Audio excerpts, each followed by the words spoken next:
or cold. These are gifts given at the desired time. 2.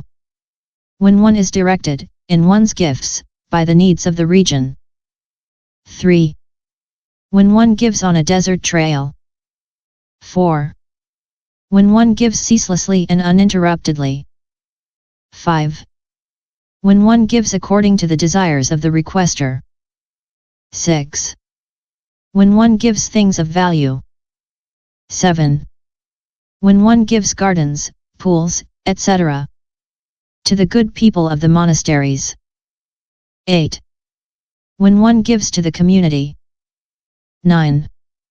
When the giver and the receiver are both virtuous. Note: if these are the Buddhas and Bodhisattvas who give out of loving kindness, they are the donors. But if it is to the Buddhas and Bodhisattvas, the Arhats and Pratyekabuddhas that one is giving, they are the recipients. 10. When one honors the recipient in all manners of ways. 11. When one gives rare things. 12. When one gives absolutely all that one has. The complete gift of the painter Karna. Thus in the city of Fukai Lo of the Tautche, there was a painter named Cnna who went to the kingdom of Tachache Lo of the eastern region. Having painted there abroad for 30 years, he received 30 ounces of gold. Returning with it to his own native land, Puskaravati, he heard the drum being beaten to announce a great gathering. He went to see the assembly, and in the purity of his faith he asked the Karmadana, "What is needed to feed this assembly for a day?" The Karmadana answered, 30 ounces of gold is enough to feed them for a day. Then the painter gave his 30 ounces of gold to the Karmadana, saying, "Furnish the assembly with food for me for one day. As for myself, I will go away tomorrow." And he went home empty-handed.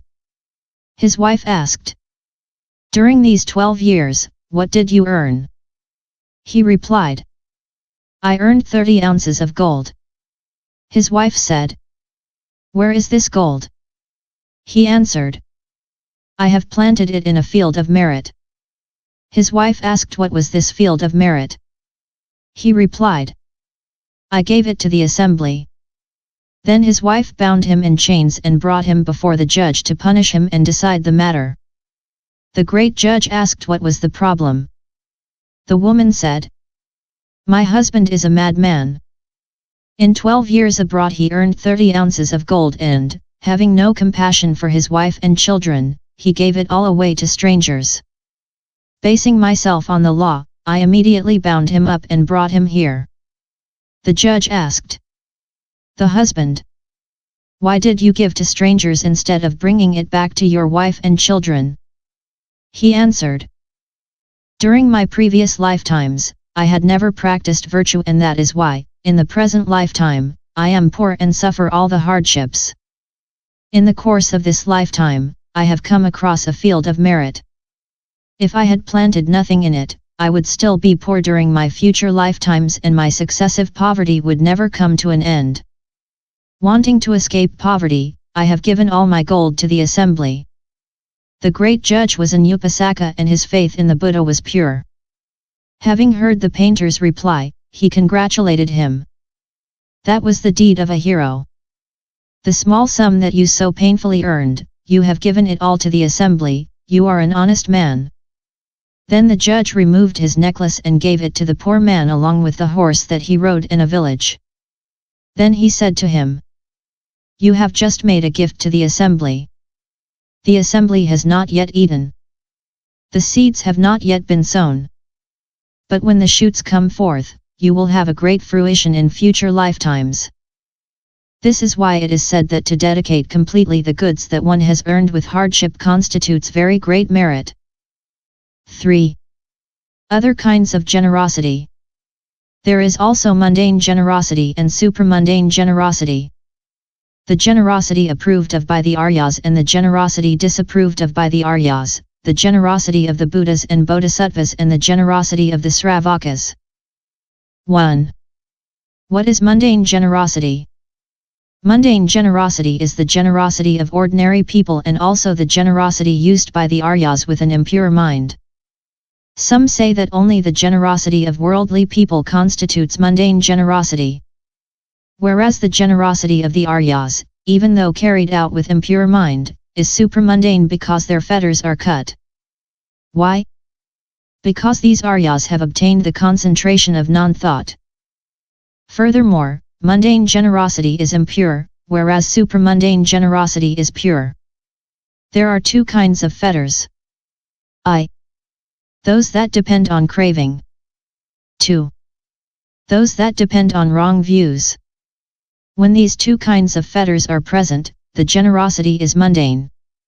When they are absent, the generosity is supramundane.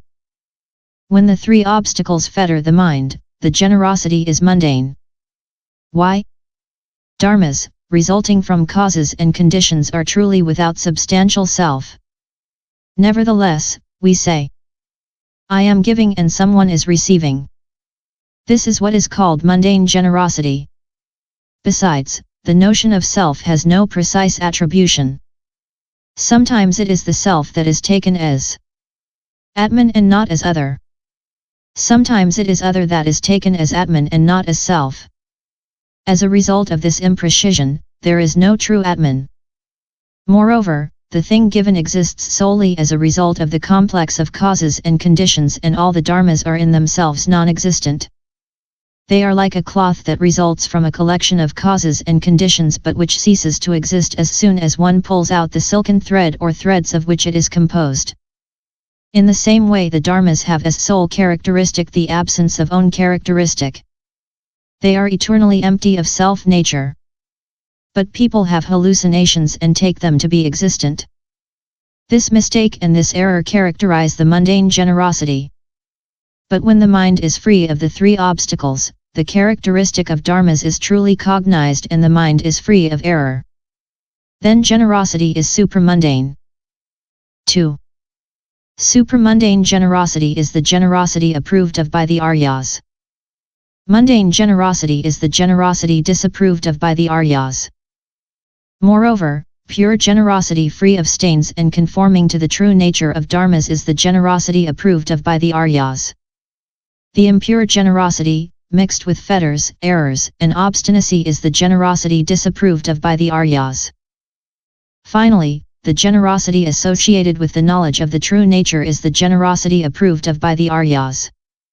In the contrary case, it is disapproved of by the Aryas. 3. When one gives without seeking the welfare of beings or without wanting to know the true nature of dharmas, but only for the purpose of escaping from birth, old age, sickness, and death, this is the generosity of the Sravakas. When one gives for all beings or again in order to know the true nature of dharmas, this is the generosity of the Buddhas or Bodhisattvas. When one is incapable of fulfilling all the qualities required for true generosity but one is seeking to obtain a small portion of them, this is generosity of the Sravakas. When one wishes to fulfill all the qualities, this is generosity of the Buddhas or Bodhisattvas. When one gives out of fear of old age, sickness, and death, this is generosity of the Sravakas. When one gives to acquire Buddhahood, to convert beings and without fear of old age, sickness, and death, this is generosity of the Buddhas or Bodhisattvas. At this point,